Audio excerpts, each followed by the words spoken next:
Iran ने यह साफ कर दिया है कि अब तक उसकी कोई टीम बातचीत के लिए पाकिस्तान नहीं गई है।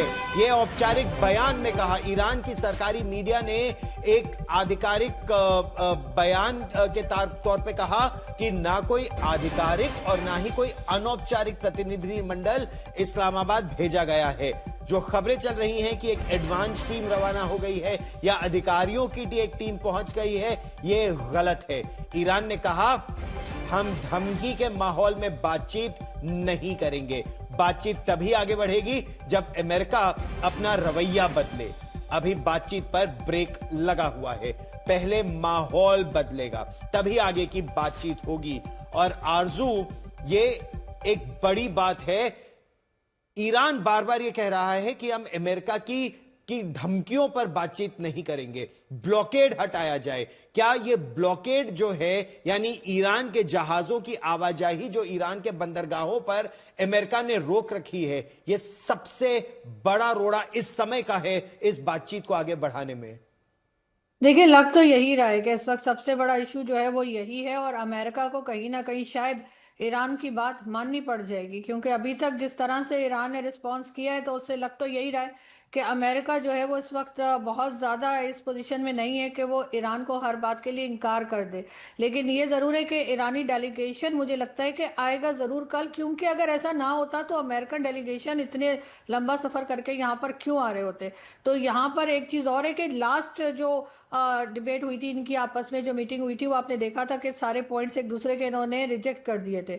क्या इस बार भी ऐसा ही होगा? यकीनन पाकिस्तान कोशिश करेगा कि कहीं ना कहीं कोई ऐसी बात हो जाए जिसकी वजह से डोनाल्ड ट्रंप जो है वो पाकिस्तान आने पे मजबूर हो जाएं, और जो उन्होंने कहा है कि अगर कोई डील साइन होने गई, तो कोई डील साइन अगर हुई तो वो पहुंचेंगे पाकिस्तान। तो पाकिस्तान की यकीनन बहुत कोशिश होगी कि कहीं ना कहीं कुछ थोड़ा बहुत ऐसी बात हो जाए कि जिससे दोनों पार्टीज जो है, बल्कि तीसरी तो है ही नहीं यहाँ पर, इनको जो है वो इजराइल से भी किसी को बुलाना चाहिए था। और अगर नेतन्याहू से प्रॉब्लम है तो उनकी कैबिनेट का या उनकी पार्लियामेंट का कोई आ जाता।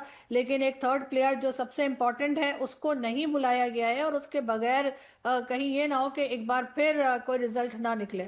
लेकिन आरजू, जब पाकिस्तान इजराइल के वजूद को ही नहीं मानता, जब पाकिस्तान के पासपोर्ट में, आपके पासपोर्ट में जरूर लिखा होगा नॉट वैलिड फॉर इजराइल, तो ऐसे में इजराइल का कोई कैसे आता है? हालांकि पाकिस्तान पर क्या यह सच है कि अमेरिका की तरफ से आसिम मुनीर पर बहुत ज्यादा दबाव बनाया गया है कि वो इब्राहिम अकॉर्ड को पर हस्ताक्षर कर ले और वो इजराइल के वजूद को स्वीकार ले, लेकिन क्या ये उनके लिए आसान होगा? अभी तो बड़ी गलबैयां हो रही हैं अमेरिका के साथ। जब अमेरिका का डंडा आएगा इब्राहिम अकॉर्ड के लिए, तब पाकिस्तान क्या करेगा? देखिए, अमेरिका जो कहेगा पाकिस्तान काफी हद तक वही करेगा। आपको ये बताती चलूं कि इमरान खान जो पहले प्राइम मिनिस्टर रह चुके हैं, उनको टीवी पे नहीं दिखाया जा सकता, उनका नाम नहीं लिया जा सकता, बल्कि उनको जो है वो पीटीआई फाउंडर और इस तरह कह के पुकारा जाता है, और फोटो तो उनकी बिल्कुल नहीं आती। लेकिन पिछले 10 दिन से नॉन स्टॉप नेतन्याहू को दिखाया जा रहा है, नेतन्याहू का नाम लिया जा रहा है, नेतन्याहू की जो स्टेटमेंट्स है वो चलाई जा रही हैं, और नेतन्याहू की फुटेजेस भी चल रही हैं। तो आप इससे अंदाजा लगाइए कि इमरान खान को दिखाया नहीं जा सकता लेकिन नेतन्याहू को दिखाया जा सकता है। तो अगर अमेरिका ने कह दिया कि भाई आपको वहां से किसी को बुलाना पड़ेगा, तो फिर पाकिस्तान इनकार नहीं कर सकेगा। ये आप बड़ी बात कह रही हैं, लेकिन आगे का रास्ता देखिए।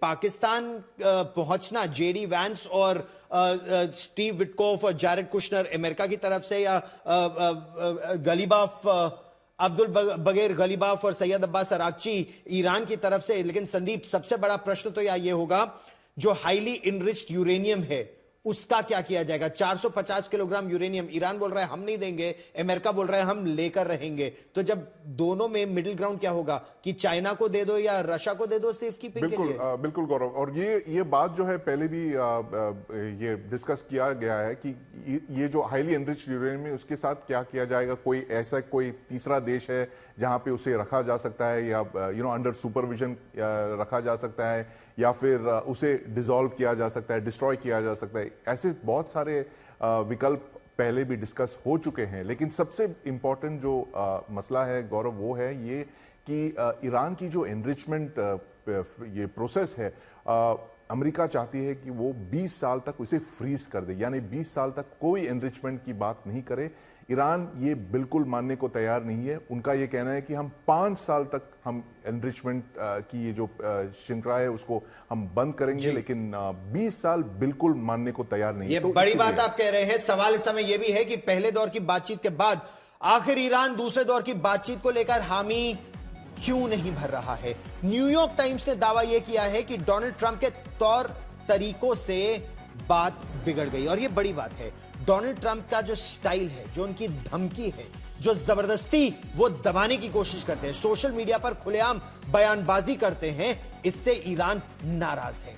ईरान को सुलह के बजाय हर बार मुंहतोड़ जवाब देने का रुख अपनाना पड़ता है। डोनाल्ड ट्रंप बड़े बड़े दावे करते हैं, डींगे हाँकते हैं कि ईरान ने मेरी सारी बातें मान ली हैं, संवर्धित यूरेनियम अमेरिका को सौंप देगा, संवर्धन बंद कर देगा, परमाणु हथियार कभी नहीं बनाएगा, वो झुक गया है। और कुछ ही देर बाद ईरान कहता है जितने दावे अमेरिका के राष्ट्रपति कर रहे हैं, 7 दावे किए, सातों के सातों झूठ। डोनाल्ड ट्रंप को डील की जल्दी है और इसीलिए कभी वो पावर प्लांट को धूल में मिलाने की बात करते हैं तो कभी पुलों को उड़ाने की धमकी देते हैं।